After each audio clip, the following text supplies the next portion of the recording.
Hello guys, welcome to ಐನವಲ್ creator. ಇವತ್ತು ನಾನು ವಿಡಿಯೋ ಬಂದು ವ್ಲಾಗ್ ಮಾಡ್ತಿದ್ದೀನಿ. ಏನಪ್ಪ ಅಂತ ಹೇಳಿದ್ರೆ, ಇವತ್ತು ಯುಗಾದಿ ಹಬ್ಬದ ವಿಶೇಷ ಇರೋದ್ರಿಂದ ನಾನಿವತ್ತು ಊರಿಗೆ ಬಂದಿದ್ದೀನಿ ಬ್ಯಾಂಗ್ಳೂರಿಂದ. ಸೊ ಅದಕ್ಕೋಸ್ಕರ ಇವತ್ತು ನಾನು ನಮ್ಮ ತೋಟನ ತೋರಿಸ್ತೀನಿ ನಿಮಗೆ. ಬನ್ನಿ ಗಾಯ್ಸ್. ಸೊ ಫಸ್ಟ್ ಸ್ಟಾರ್ಟಿಂಗ್ ಬಂದು ಇಲ್ಲಿ ಹಲಸಿನ ಮರ ಇದೆ.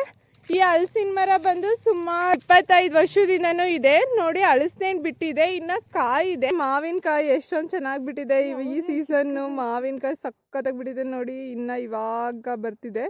ಇನ್ನೊಂದು 2 months ಅಲ್ಲಿ ಚೆನ್ನಾಗಿ ಅಂದ್ರೆ ಹಣ್ಣಾಗುತ್ತೆ. ಅದು ಹಣ್ಣಕ್ಕೆ ಬರುತ್ತೆ ನೋಡಿ ಗಾಯ್ಸ್, ಸಖತ್ತಾಗಿದೆ ನೋಡಿ. ಇದೊಂದು 2 months ಅಷ್ಟೇ. ಇನ್ನೊಂದು 2 months ಒಳಗಡೆ ಫುಲ್ ಹಣ್ಣಾಗುತ್ತೆ ನೋಡಿ. ಸಖತ್ತಾಗಿದೆ ಮಾವಿನ ಹಣ್ಣುಗಳೆಲ್ಲ ನೋಡಿ ಗೈಸ್. ಇದಿಷ್ಟು ನಮ್ ತೋಟ. ಇಲ್ಲಿಂದ ಸ್ಟಾರ್ಟ್ ಆಗುತ್ತೆ. 1 ತಿಂಗಳಾಗಿದೆ ಈ ನೇಪಿಯರ್ನ ಹಾಕಿ. ಇದೆಂಗೆ ಅಂತ ಅಂದ್ರೆ, ಇವಾಗ ನಿಮ್ಗೆ ಮೇವಿಗೆ, ಇವಾಗ ದನ ಹಸು ಕರುಗಳಿಗೆಲ್ಲ ಮೇವಾಗುತ್ತೆ. ಇದ್ ಮತ್ತೆ ನೀವು ಕುಯ್ಕೊಂಡ ತಕ್ಷಣ ಅದ್ ಮತ್ತೆ ನೀರ್ ಹಾಕಿದ್ರೆ ಬರ್ತಿರುತ್ತೆ. ಮತ್ತೆ ನೀರ್ ಹಾಯಿಸಿದ್ರೆ ಕೌಲೆ ಬಂದು ನೀರ್ ಹೋಗುತ್ತೆ. ನಮ್ದು ಕೆರೆ ತುಂಬಿದಾಗ ಸೊ ಎಕ್ಸ್ಟ್ರಾ ಏನ್ ನೀರ್ ಬರುತ್ತೆ ಅದೆಲ್ಲ ನೀರ್ ಹೋಗುತ್ತೆ. ಸೊ ಇದು ನಮ್ದು ನಮ್ ತೋಟಕ್ಕೆ ಹಾಯಿಸ್ಕೊಳ್ತೀವಿ. ನಮ್ ತೋಟದಲ್ಲಿ 3 ತರ ಮರ ಇದೆ. ಫಸ್ಟ್ ಒಂದ್ ಬಂದು ಹಲಸಿನ ಮರ ನೋಡಿ ಎಷ್ಟು ಚೆನ್ನಾಗಂದ್ರೆ ಕಾಯಿ ದಪ್ಪ ಬಂದಿದೆ. ಸೊ ಇದನ್ನೊಂದು 2-3 months ಅಲ್ಲಿ ಹಣ್ಣಾಗಕ್ ಬರುತ್ತೆ. ಅಂದ್ರೆ ಒಂದೊಂದ್ ದಪ್ಪ ಇರೋದೆಲ್ಲ ಬೇಗ ಇವಾಗ ನಾರ್ಮಲ್ ಆಗಿ ಹಣ್ಣಾಗುತ್ತೆ. ಈಸಿಯಾಗಿ ಹಚ್ಬೋದು, ಮತ್ತೆ ಈಸಿಯಾಗಿ ಕಿತ್ಕೊಳ್ಬಹುದು. ಏನ್ ಕಷ್ಟ ಏನಾಗಲ್ಲ, ಆರಾಮಾಗಿ. ಅಂದ್ರೆ ಯಾರಾದ್ರೂ ಬರ್ತಾರೆ, ಇವಾಗ ಹಲಸಿನಕಾಯಿ ಸಾಂಬಾರ್ಗುನು ಇದನ್ನ ಯೂಸ್ ಮಾಡ್ತಾರೆ. ಕಾಯಿನ ಸ್ವಲ್ಪ ಕಾಯಿ ಇರುತ್ತೆ ನೋಡಿ. ಮಾವಿನ ಮರ ಇದು ಬಂದು ಸುಮಾರು ಎಷ್ಟು ವರ್ಷದಿಂದ, 25 ವರ್ಷದಿಂದ ಈ ಮಾವಿನ ಮರ ಇದೆ. ಸೊ 25 ವರ್ಷದಿಂದ ಒಂದ್ರೆ ಚೆನ್ನಾಗ್ ಫಲ ಬಿಡುತ್ತೆ. ಇನ್ನ ಬಿಟ್ಟಿಲ್ಲ ಇದು ಈ ಸಲ. ಸೊ ಹುಣಸೆ ಹಣ್ಣು ಮರ ಇದು ಅಷ್ಟೇನೆ ಒಂದ್ 25 ವರ್ಷದಿಂದ ಇದೆ. ನಮ್ ತೋಟದಲ್ಲಿ ಸ್ವಲ್ಪ ಕೋತಿಗಳು ಬರುತ್ತೆ. ಸೊ ಕೋತಿಗಳು ಏನ್ ಮಾಡ್ಬಿಡುತ್ತೆ, ಹುಣಸೆ ಹಣ್ಣೆಲ್ಲ ಕಿತ್ತಾಕ್ತಿರೋದ್ರಿಂದ ಒಂದ್ 2-3 ವರ್ಷದಿಂದ ಅಷ್ಟು ಹುಣಸೆ ಹಣ್ಣಿಲ್ಲ. ಸೊ ಇಲ್ಲಿ ನೋಡಿ ಗೈಸ್, ಒಂದ್ ಹುಣಸೆ ಹಣ್ಣು ಬಿಟ್ಟಿದೆ ನೋಡಿ. ನಮ್ ತೋಟದಲ್ಲಿ ಫುಲ್ ಎಲ್ಲ ಅಡಿಕೆ ಮತ್ತೆ ತೆಂಗುನೇ ಹಾಕಿರೋದು. ಆಲ್ಮೋಸ್ಟ್ ಅಡಿಕೆ, ತೆಂಗು, ಬಾಳೆ ಇವು 3 ಹಾಕ್ತಿದೀವಿ. ಇದನ್ನೆಲ್ಲ ನೋಡ್ಕೊಳ್ಳೋದು. ಸೊ ಇದು ಮೇವಿಗೆಗೋಸ್ಕರ ನೇಪಿಯರ್ ಹಾಕಿದ್ದಾರೆ. Full Napier. ಮೆಣಸು, ಇದು ಮೆಣಸಿನ ಎಲೆ ಬಂದು. ಸೊ ನೋಡಿ ಗೈಸ್, ಇದೆ ಮೆಣಸಿನ ಅಂಬು. ನಾವು ಇದೇ ಫಸ್ಟ್ ಟೈಮ್ ನೆಟ್ಟಿರೋದು. ಚೆನ್ನಾಗಿ ಬಂದಿದೆ. ಇದೇ ಮೆಣಸಿನ ಅಂಬು. ಸೊ ಫಸ್ಟ್ ಪ್ರಯತ್ನ ಅಂತಾನೆ ಹೇಳ್ಬೋದು.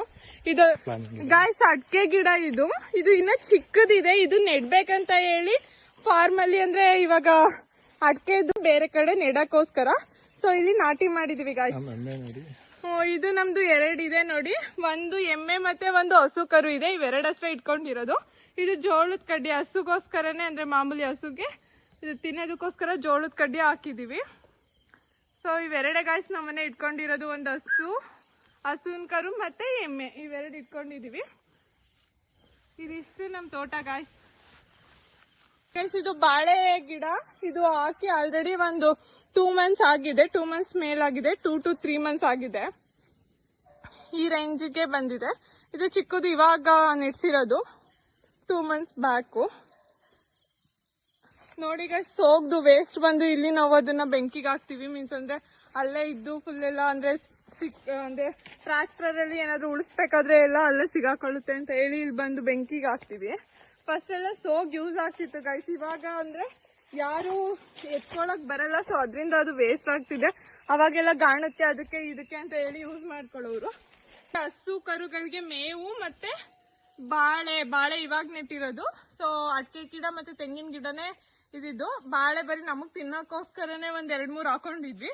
ಇವಾಗ ಒಂದ್ ಸ್ವಲ್ಪ ಸಣ್ಣದು, ಅಂದ್ರೆ ಇವಾಗ ಒಂದ್ ಸ್ವಲ್ಪ ಜಾಸ್ತಿ ನೆಟ್ಟಿದೀವಿ. ಅದಿನ್ನ ಬರ್ಬೇಕು.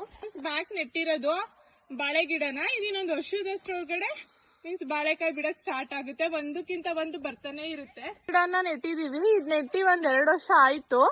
ಸೊ ಇದನ್ನ ಕಾಯಿ ಬಿಟ್ಟಿಲ್ಲ, ಒಂದೇನೋ ಬಿಟ್ಟಿತ್ತು. ನಿಂಬೆ ಗಿಡ ಮನೆಗೋಸ್ಕರ ಹಾಕೊಂಡಿದೀವಿ. ಒಂದ್ ನಿಂಬೆ ಗಿಡನ, ಅಂದ್ರೆ ಕಾಯಿ ಸೀಮೆ ಬದನೆಕಾಯಿ ಗಿಡ ಒಂದ್ ಹಾಕಿದ್ದಾರೆ. ಇದು ಚೆನ್ನಾಗಿ ಬಿಡುತ್ತೆ. ಸೊ ಗೈಸ್, ನಮ್ ತೋಟದಲ್ಲಿ ಕೋತಿಗಳ ಸಂಖ್ಯೆ ಜಾಸ್ತಿ ಆಗ್ಬಿಟ್ಟಿದೆ. ಸೊ ಏನು ಬಿಡ್ತಿಲ್ಲ. ಸೊ ಅದು ಕೋತಿ ಕಿತ್ತಿ ಹಾಕ್ಬಿಟ್ಟಿದೆ. ಸೊ ಕೋತಿ ತಿನ್ಕೊಂಡು ಹೋಗಿದೆ. ಇದಿಷ್ಟು ನಮ್ ತೋಟ ಗೈಸ್. ಇದಿಷ್ಟು ನಮ್ ತೋಟ. ಇದಿಷ್ಟು ನೆಕ್ಸ್ಟ್ ವ್ಲಾಗ್ ಒಂದಿಗೆ ಬರ್ತೀನಿ ಗೈಸ್. ಇದಿಷ್ಟು ನಮ್ ಫೈನಲ್ ವ್ಲಾಗ್ ಅಂತಾನೆ ಹೇಳ್ಬೋದು. ಫಸ್ಟ್ ಟೈಮ್ ವ್ಲಾಗ್ ಮಾಡ್ತಿದೀನಿ. ಸೊ ಎಲ್ರು ಸಪೋರ್ಟ್ ಮಾಡಿ. Thank you so much. Thank you for watching guys. Thank you so much.